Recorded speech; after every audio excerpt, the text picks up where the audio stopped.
आज शॉन अपने दोस्त अनुभव के साथ अपने कुछ और दोस्तों से मिलने गया था और अभी शॉन अनुभव को इसके घर छोड़ने जा रहा है। शॉन कहता है कि वैसे तुम मेरी ड्राइविंग को क्या कहना चाहोगे? मुझसे बड़ा राइडर कोई हो सकता है क्या जो इतनी खतरनाक तरीके से बाइक चला पाए?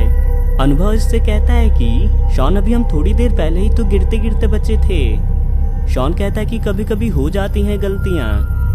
तभी इनके सामने कुछ दिखाई देता है। शॉन कहता है कि जरा वो सामने देखो अनुभव। अनुभव कहता है कि देखने में तो ये कोई डॉल है। शॉन कहता है कि क्या तुम भी वही सोच रहे हो जो मैं सोच रहा हूँ? अनुभव कहता है कि हाँ बिल्कुल, चलो इस पे बाइक चढ़ा देते हैं। शॉन कहता है कि अरे मैं तो इसको अपने साथ ले जाने का सोच रहा था।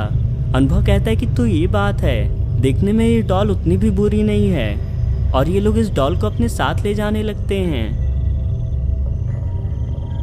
और शॉन अनुभव को छोड़ने के बाद अपनी डॉल दिखाने के लिए गुल्ली बुल्ली के पास आ रहा है। यहाँ पे गुल्ली खड़ा है। शॉन कहता है कि अरे गुल्ली तुम बाहर क्या कर रहे हो? खैर ये सब छोड़ो, इससे मिलो। गुल्ली कहता है कि शॉन ये क्या चीज है, आखिर कहाँ से उठा लाया इसे? शॉन कहता है कि ये तो एक डॉल है गुल्ली, ये रास्ते पे पड़ा हुआ मिला मुझे। गुल्ली कहता है कि शॉन रास्ते में पड़ी हुई कोई भी चीज को उठाना नहीं चाहिए हमें, और ये डॉल मुझे थोड़ी गड़बड़ सी लग रही है, देखो तो इस पे खून भी लगा है। शॉन कहता है कि कहना क्या चाहते हो गुल्ली, मुझे कुछ समझ नहीं आ रहा है। गुल्ली कहता है कि शॉन तुमने नहीं सुना है क्या कि आजकल की डॉल शापित होने लगी हैं? मतलब रास्ते पे पड़ी डॉल्स ठीक नहीं हैं, कुछ कुछ डॉल्स में आत्माएं भी होती हैं। अरे इस डॉल का तो सिर अपने आप हिलने लगा और ये देख के गुल्ली की हालत खराब होने लगी। शॉन कहता है कि अरे क्या हुआ गुल्ली, मुझसे क्यों डर रहे हो? अरे इस डॉल ने तो शॉन का ही गला पकड़ लिया।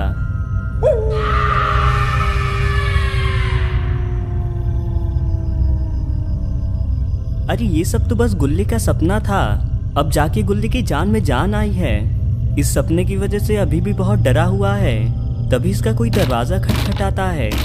ये सुन के थोड़ा घबरा जाता है। गुल्ली आवाज लगाता है कि कौन है? जो भी है जवाब दो वरना मैं दरवाजा नहीं खोलूंगा। मगर इसको कोई जवाब नहीं मिलता है। तो ये जाके देखने का फैसला करता है कि आखिर ये है कौन। गुल्ली बाहर आ गया है। अरे ये तो बुल्ली है। गुल्ली को ये देख के थोड़ा अच्छा लगता है। ये कहता है कि बुल्ली तुम ऐसे दरवाजा क्यों खटखटा रहे थे? बुल्ली कहता है कि गुल्ली मैं तो मजाक कर रहा था, मगर तुम इतने डरे हुए क्यों हो? तुमने कोई भूत देख लिया क्या? गुल्ली कहता है कि बुल्ली मैंने अभी भी बहुत डरावना सपना देखा था और तुम दरवाज़ा खटखटाने लगे, वो भी इतनी खतरनाक तरीके से, तो मेरी तो हालत ही ख़राब हो गई। तभी यहाँ पे शॉन आता है। अरे ये तो अपने साथ डॉल को भी लेके आ रहा है। ये देख के तो गुल्ली की हालत ही ख़राब हो गई है। बुल्ली कहता है कि अरे शॉन तुम इस टाइम कहाँ से आ रहे हो और तुम्हारे पास इतनी भद्दी सी डॉल कहाँ से आई? शॉन बताता है कि ये रास्ते में पड़ी मिली थी मुझे, मगर तुम्हें ये भद्दी कहाँ से दिख रही है? गुल्ली बुल्ली को बताता है कि बुल्ली ये तो वही डॉल है जो मैंने अपने सपने में देखी थी। शॉन बिल्कुल ऐसे ही डॉल लेके आया था, फिर डॉल ने शॉन का गला दबा दिया।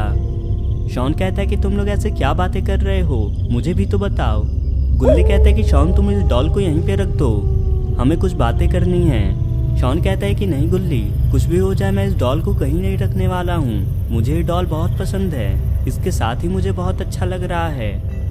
गुल्ली कहता है कि बुल्ली हमें बाबा के पास चलना चाहिए, ज़रूर इस डॉल ने शॉन के दिमाग को काबू किया है, वरना ये कभी मेरी बात को मना नहीं करता है। बुल्ली कहता है कि अब तो मुझे भी तुम्हारी बातों पे यकीन हो गया है गुल्ली, इससे पहले कुछ गड़बड़ हो हम बाबा के पास ही चल लेते हैं। गुल्ली कहते हैं कि शॉन तुम यहीं रुको, हम दुकान से कुछ खाने वाला लेके आते हैं, फिर बैठ के हम बातें करेंगे। शॉन कहता है कि ठीक है, मैं यहीं पे तुम्हारा इंतज़ार करूँगा। ये लोग अब बाबा के घर आ रहे हैं। बुल्ली कहीं जब तक हम बाबा को लेके घर पहुंचे तब तक देर ना हो जाए, हो सकता है वो डॉल शॉन पे पूरी तरह कब्जा कर ले। ये लोग बाबा के घर आके देखते हैं तो यहाँ पे कोई भी नहीं होता है, और तो और बाबा के घर की आग जो हमेशा जलती रहती है आज वो बुझी हुई है। बुल्ली कहता है कि ये बाबा तो शायद काफी दिनों से घर पे नहीं आए हैं, क्या कहते हो तुम? मगर अगर बाबा घर पे नहीं है तो हमारी मदद कौन करेगा? गुल्ली कहता है कि पता नहीं बुल्ली, मुझे तो कुछ समझ में ही नहीं आ रहा है। तभी इनको कुछ आवाजें आती हैं। अरे ये तो वही डॉल है, मगर ये यहाँ कैसे आ गई? गुल्ली कहता है कि बुल्ली इस डॉल ने शॉन को छोड़ दिया होगा, अभी हमारे पास अच्छा मौका है, जब तक बाबा नहीं आ जाते हम शॉन को लेके भाग जाते हैं। बुल्ली कहता है कि मगर इसके होते हुए हम यहाँ से जाएं कैसे। गुल्ली कहता है कि बुल्ली वैसे हम तब से बातें कर रहे हैं मगर ये डॉल तो बिल्कुल भी हिली ही नहीं, कहीं ये उसी डॉल की चाल तो नहीं है। बुल्ली कहता है कि मैं जरा देखता हूँ। अरे बुल्ली तो इसके आर पार हो गया, मतलब ये बस इनकी आंखों का धोखा है। ये देखते ये लोग शॉन के पास जाने लगे हैं। ये लोग कुछ ही देर में घर पे आ जाते हैं। यहाँ पे तो शॉन बैठा हुआ है। अरे इसकी आंखों को क्या हो गया, लगता है कि अब बहुत देर हो गई है। गुल्ली कहता है कि बुल्ली अब देख के तो लग रहा है इस शापित डॉल ने शॉन पे पूरी तरह से अपना कब्जा कर लिया है। अब क्या करें हम, शॉन को आज़ाद कैसे करें। शॉन कहता है कि अब तुम इसे कभी आज़ाद नहीं करवा पाओगे, इस पे अब मेरा कब्जा है और जल्दी ही तुम भी मेरे कब्जे में होने वाले हो। अरे ये तो शॉन इनकी ओर ही बढ़ने लगा। तो दोस्तों अब क्या होगा इन लोगों का, क्या ये लोग शॉन को बचा पाएंगे या ये शापित डॉल इन दोनों को भी कब्जे में कर लेगी। ये देखेंगे हम इस कहानी के अगले पार्ट में। इसका अगला पार्ट जल्दी से देखने के लिए कमेंट्स में पार्ट 2 जरूर लिखें और अगर आपको ये वीडियो पसंद आई तो वीडियो को लाइक करके चैनल को भी जरूर सब्सक्राइब कर लें।